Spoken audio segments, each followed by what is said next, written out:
IPS Ankita Sharma कैसे लगते हैं? बहुत ज्यादा अच्छा, वाकई बहुत ज्यादा अच्छी है। पुस्तक मिला इसलिए तारीफ करो या नहीं नहीं, पहले से मतलब उनसे मिलने का वो था, मतलब उनको देखना चाहती थी मैं, तो मेरा मेन वही है। हाँ, बहुत अच्छा लगा देख के। हाँ, मिले कि नहीं मिले?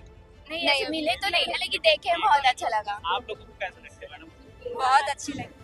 बनना है कि नहीं उनके जैसे किसी? उनके जैसे बनना है, हमें भी, हमारा भी सपना है ऐसे बनने। तैयारी करते हो कि हाँ, तैयारी कर रहे हैं। तैयारी डोंगरगढ़ से हूँ मैं। डोंगरगढ़ से? हाँ, आप लोग डोंगरगढ़ से सब। मतलब सब डोंगरगढ़ से? अच्छा, अच्छा, फिजिकल घर से हम लोग आए हैं। हाँ, तो आप लोग तैयारी करते हो मतलब पुलिस की? जी भैया। हाँ, हम लोग क्या फिजिकल, किसके माध्यम से आओ यहाँ? हमारे चंदन सर हैं, उनके माध्यम से हम लोग आए हैं। और जो पुलिस अधीक्षक है वहाँ डोंगरगढ़ कितने लोग आए? हम लोग आए हैं, टोटल 60 लोग आए हैं। 60 लोग। और सभी लोगों को पुस्तकें मिली है कि हाँ, अभी मिलेंगे लाइन पे।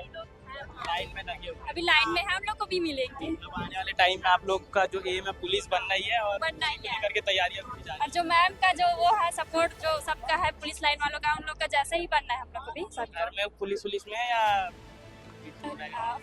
हाँ, फैमिली में भी है, उसी को सब देख के भी तो आगे ही जा रहे हैं।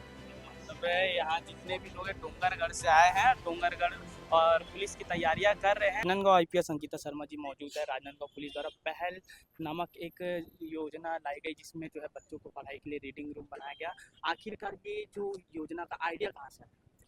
ये एक नवीन किस्म की योजना है जिसे इस तरीके से स्टार्ट किया गया था कि जो अपराध से ग्रसित मोहल्ले हैं या गांव हैं, वहाँ पे भी बच्चे इस चीज़ को लेकर एस्पायर करते हैं, सपने देखते हैं पढ़ने के लिए, परंतु किसी कारण से उनके पास एक विपरीत और प्रतिकूल माहौल है, तो उन्हें एक शांत वातावरण देने के लिए इस आयोजन को किया गया है।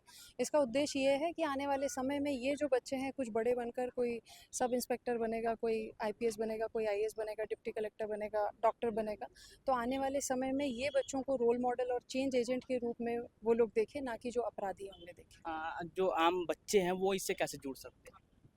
आप उसमें रजिस्ट्रेशन नंबर दिया हुआ है, अगर कोई भी बच्चा उसमें रजिस्टर करना चाहे तो वो रजिस्टर कर सकता है। और ये हमारा जो रीडिंग रूम है वो फ्री ऑफ कॉस्ट है, कोई भी जब भी यहाँ पे आके पढ़ना चाहे तो उसमें पढ़ राजनांदगांव जिले के लिए या अन्य जिलों के लिए भी ये रहेगा ओपन? हर किसी के लिए जो आ सके। जी, तो देख पा रहे कि जो दिया हुआ नंबर है उसमें आप लोग रजिस्टर करके जो है अप्लाई कर सकते हैं और रीडिंग रूम जो कि बनाया गया है जिसमें आप लोग अपनी पढ़ाई को जो है आगे कंटिन्यू कर सकते हैं, एक शांत वातावरण में जो है अपनी पढ़ाई को पूर्ण कर सकते हैं।